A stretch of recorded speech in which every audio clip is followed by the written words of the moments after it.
Welcome to star 9 news. Mancherial జిల్లా బెల్లంపల్లి పట్టణంలోని Congress party కార్యాలయ ఆవరణలో ఏర్పాటు చేసిన సమావేశంలో మున్సిపల్ చైర్మన్ జంగుల శ్వేత మాట్లాడుతూ మంగళవారం రోజున పద్మశాలి భవన్లో టీఆర్ఎస్ పార్టీ విలేకరుల సమావేశంలో మాజీ ఎమ్మెల్యే పురాణం సతీష్ మాట్లాడుతూ బెల్లంపల్లి ఎమ్మెల్యే గడ్డం వినోద్పై అనుచిత వ్యాఖ్యలు చేయడాన్ని తీవ్రంగా ఖండించారు. అంతేకాకుండా టీఆర్ఎస్ పార్టీ కౌన్సిలర్ బెదిరించి కాంగ్రెస్ పార్టీలో చేరేలా చేశారని అనడం శోచనీయమని, కౌన్సిలర్లు కాంగ్రెస్ పార్టీ ప్రవేశపెట్టిన 6 గ్యారంటీలను చూసి ఆకర్షితులమయ్యాయని, ఆ గ్యారంటీలను నెరవేర్చే దిశగా ఉంటుందని నమ్మి కాంగ్రెస్ పార్టీలో చేరామన్నారు.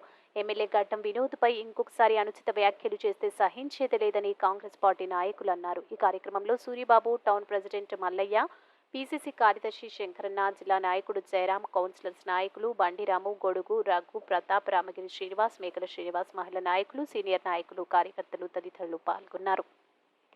బెల్లంపల్లి పట్టణంలోని కాంగ్రెస్ పార్టీలో జరుగుతున్నటువంటి ఈ మీటింగ్ ఇక్కడ విచ్చేసినటువంటి కాంగ్రెస్ పార్టీ టౌన్ అధ్యక్షులు గారికి, అదేవిధంగా మాజీ మున్సిపల్ చైర్మన్ గారికి, అదేవిధంగా కాంగ్రెస్ పార్టీ పెద్దలకు, అందరికీ, మీడియా మిత్రులందరికీ నా యొక్క నమస్కారాలు. ఏదైతే నిన్న బీఆర్ఎస్ పార్టీ చేసినటువంటి విస్తృత స్థాయి సమావేశానికి విచ్చేసినటువంటి మాజీ ఎమ్మెల్సీ మాట్లాడినటువంటి మాటలకి మేమందరం కాంగ్రెస్ పార్టీ నాయకులందరం మేము చాలా దీన్ని ఇచ్చేస్తున్నాము. ఎందుకంటే గౌరవ ఎమ్మెల్యే గారి మీద, దళిత ఎమ్మెల్యే మీద మాట్లాడినటువంటి అగ్రకుల వర్ణ అయినటువంటి మాజీ ఎమ్మెల్సీ గారు మాట్లాడినటువంటి మాటలు ఇష్టం వచ్చినగా మాట్లాడారు. దాన్ని మేము చాలా తీవ్రంగా ఖండిస్తున్నాము. ముఖ్యంగా ఏంటంటే మేము గౌరవ కౌన్సిలర్స్ కానివ్వండి, మేము కానివ్వండి, మమ్మల్ని బెదిరించి ఎమ్మెల్యే గారు మమ్మల్ని పార్టీలో జాయిన్ చేసుకోవాలని చెప్పేసి మాట్లాడుతున్నారు. కానీ ఇది చాలా పూర్తిగా అవాస్తవము. మా ఇష్టపూర్వకంగా ఏదైతే కాంగ్రెస్ పార్టీ ఇస్తున్నటువంటి 6 గ్యారెంటీలు కానివ్వండి, సంక్షేమ పథకాలు కానివ్వండి, వాటికి మేమందరం ఆకర్షితులమై ప్రజలకు మేము కూడా ఇంత సేవ చేయాలన్నటువంటి ఉద్దేశంతో మేమందరం పార్టీలో స్వచ్ఛందంగా మేము జాయిన్ కావడం జరిగింది. ఇది పూర్తిగా అవాస్తవము. దీన్ని ఇష్టం వచ్చినట్టు మాట్లాడితే మాత్రం ఎవ్వరు మాట్లాడినా దీన్ని మాత్రం మేము ఊరుకోమని తెలియజేస్తున్నాం. ఏదైతే పురాణ సతీష్ గారు మరి కాంగ్రెస్ పార్టీలను నోటికి వచ్చినట్టుగా మాట్లాడిండు, దాన్ని పూర్తిగా ఆయన వినతికే వదిలిపెడతాము. మేము దాన్ని పూర్తిగా కాంగ్రెస్ పార్టీ దాన్ని ఖండిస్తుంది. ఎందుకంటే ఆ సంస్కృతి మా దగ్గర లేదు.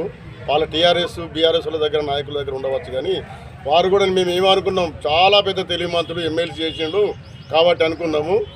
బీఆర్ఎస్లకు వాళ్ళ కేసీఆర్ లేనట్టు ఈయనకు కూడా తెలియలేదు కాబట్టి దాన్ని మేము పెద్ద పట్టించుకోవాల్సిన అవసరం లేదు. ఇంకొకసారి కాంగ్రెస్ పార్టీని మట్టుకు విమర్శించడం, కాంగ్రెస్ పార్టీ కార్యకర్తలను గెలుముకుంటా తొక్కుతాం చెప్తా అంటే కాంగ్రెస్ పార్టీ ఊరుకునే సమస్య లేదు.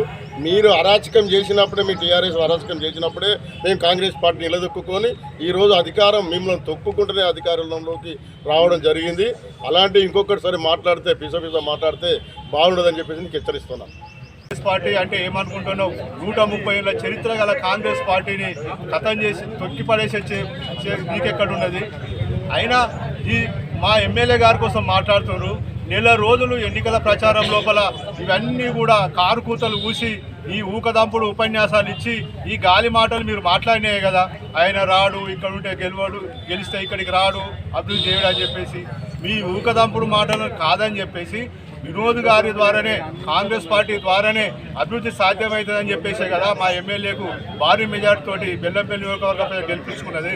అయినా కానీ మీకు సిగ్గు రాకపోతే ప్రజలు విస్మయం చెందుతున్నారు, ముక్కున వేలేసుకుంటున్నారు. మీ పిచ్చి పిచ్చి మాటలు మాట్లాడి అధికారం కోల్పోయినాం కదా అని చెప్పేసి ఈరోజు నువ్వు ఫ్రస్ట్రేషన్ గురై ఈ మాటలు మాట్లాడితే మరొక్కసారి ఈ సంఘటన పునరావృతం అయితే